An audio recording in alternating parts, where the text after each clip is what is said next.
Bismillahirrohmanirrohim. Assalamualaikum warahmatullahi wabarakatuh. Segala puji bagi Allah, semoga sholawat tercurahkan kepada Nabi Muhammad SAW, beserta keluarganya, sahabatnya, dan umatnya hingga hari kiamat. Sahabat YM 28 yang dimuliakan Allah. Fitrah manusia sesungguhnya adalah beriman kepada Allah Ta'ala, dan meyakini secara langsung bahwa Allah lah yang berhak menjadi Tuhannya serta tak ada sekutu baginya. Padahal sebelum dilahirkan ke dunia pun, manusia sudah berjanji kepada Allah mengenai ketauhidan tersebut. Sebagaimana dijelaskan dalam Al-Quran yang artinya, tatkala Allah bertanya kepada, bukankah aku ini Tuhanmu?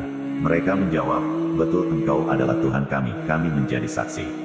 Kami lakukan ini, agar di hari kiamat nanti kami tidak mengatakan, sesungguhnya kami, Bani Adam, adalah orang-orang yang lengah terhadap ini, keesaan Allah.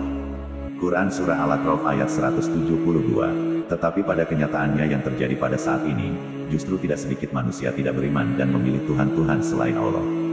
Lalu faktor apa yang menyebabkan hal demikian? Berikut penjelasannya. 1. Faktor orang tua. Hal ini disampaikan dalam hadis bahwa Rasulullah SAW bersabda, setiap bayi yang lahir berada di atas fitrahnya, lalu ayahnya lah yang menjadikan dia Yahudi, Nasrani atau Majusi. Hadis riwayat Bukhari nomor 1385 dan Muslim nomor 2658. Orang tua memiliki peranan yang sangat penting dalam menentukan agama seseorang. Hal ini disebabkan karena orang tua lah yang mendidik seseorang mulai lahir, dewasa bahkan hingga meninggal. Memang kita diperintahkan oleh Allah untuk berbakti kepada kedua orang tua dan jangan pernah menyakiti mereka. Namun Allah memperbolehkan melanggar perintah kedua orang tua kita, jika bertentangan dengan Islam atau mengajak keluar dari keimanan. Sebagaimana firman Allah yang artinya, jika kedua orang tua kalian memaksa untuk menyekutukan Allah terhadap sesuatu yang tidak memiliki ilmu maka jangan diikuti. Quran Surah Luqman ayat 15. 2. Faktor pengaruh iblis atau setan. Iblis dan bala tentaranya akan selalu mengajak manusia untuk menyesatkan dan memalingkan manusia dari agama fitrahnya yaitu Islam, serta mengajak manusia untuk menyekutukan Allah.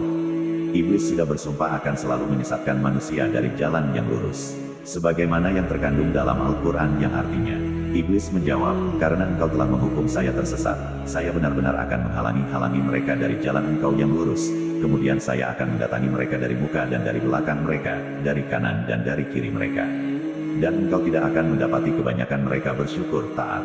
Quran Surah Al-A'raf ayat 16-17. Iblis atau setan akan melakukan berbagai cara untuk menipu manusia, baik melalui faktor ekonomi, pernikahan beda agama, sehingga orang yang tidak kuat imannya maka akan rela meninggalkan agamanya demi ekonomi dan pasangan. Setan akan selalu mengajak manusia agar menjadi temannya di neraka kelak. Sebagaimana dijelaskan dalam Al-Quran yang artinya, sesungguhnya setan itu adalah musuh nyata bagimu, maka jadikanlah ia musuhmu karena sesungguhnya setan-setan itu hanya mengajak golongannya supaya mereka menjadi penghuni neraka yang menyala-nyala.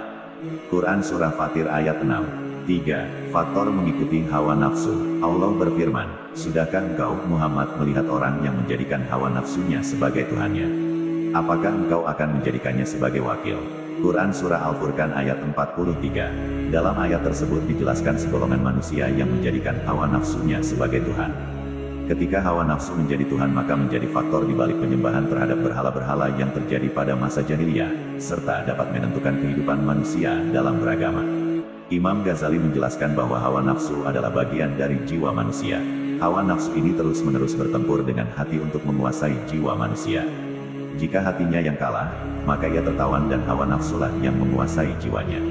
Sehingga hawa nafsu dapat memerintahkan dan menggerakkan jiwa dan jasadnya untuk melakukan hal-hal yang buruk.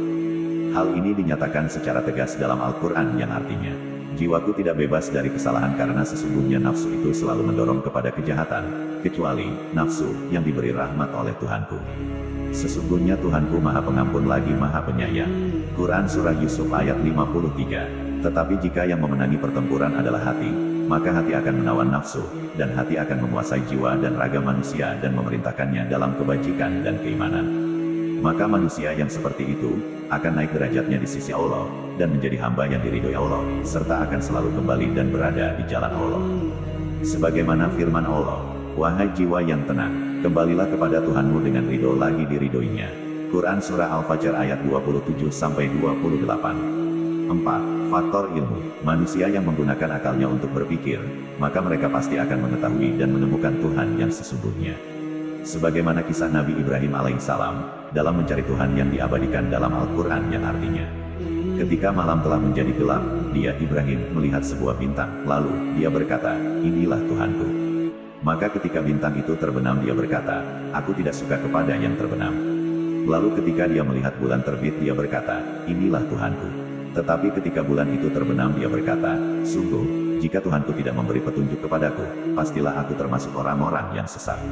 Kemudian ketika dia melihat matahari terbit, dia berkata, inilah Tuhanku, ini lebih besar. Tetapi ketika matahari terbenam, dia berkata, wahai kaumku, sungguh, aku berlepas diri dari apa yang kamu persekutukan. Aku hadapkan wajahku kepada Allah, yang menciptakan langit dan bumi dengan penuh kepasrahan, mengikuti agama yang benar, dan aku bukanlah termasuk orang-orang musyrik. Quran Surah Al-An'am ayat 76-79. Namun jika manusia tidak menggunakan akal sehat untuk berpikir dengan ilmu, maka mereka akan mencari Tuhan-Tuhan selain Allah, dan dapat menentukan arah agama yang akan dianut. Allah berfirman, dan jikalau Tuhanmu menghendaki, tentulah beriman semua orang yang di muka bumi seluruhnya. Maka apakah kamu hendak memaksa manusia supaya mereka menjadi orang-orang yang beriman semuanya? Dan tidak ada seorang pun akan beriman kecuali dengan izin Allah, dan Allah menimpakan kemurkaan kepada orang-orang yang tidak mempergunakan akalnya. Quran Surah Yunus ayat 99-100. Demikianlah faktor-faktor yang menjadi alasan kenapa masih ada umat manusia yang masih tak beragama Islam, padahal sudah ada bukti yang sangat nyata. Semoga Allah selalu memberikan petunjuk dan hidayah kepada kita semua, agar menjadi hamba yang beriman dan bertakwa. Amin ya robbal alamin. Kami berharap apa yang disampaikan dapat bermanfaat bagi sahabat YM28 yang dirahmati Allah. Kami mohon maaf atas segala kesalahan dan kehilafan dalam penyampaian materi ini. Wallahu alam bishawab. Wassalamualaikum warahmatullahi wabarakatuh.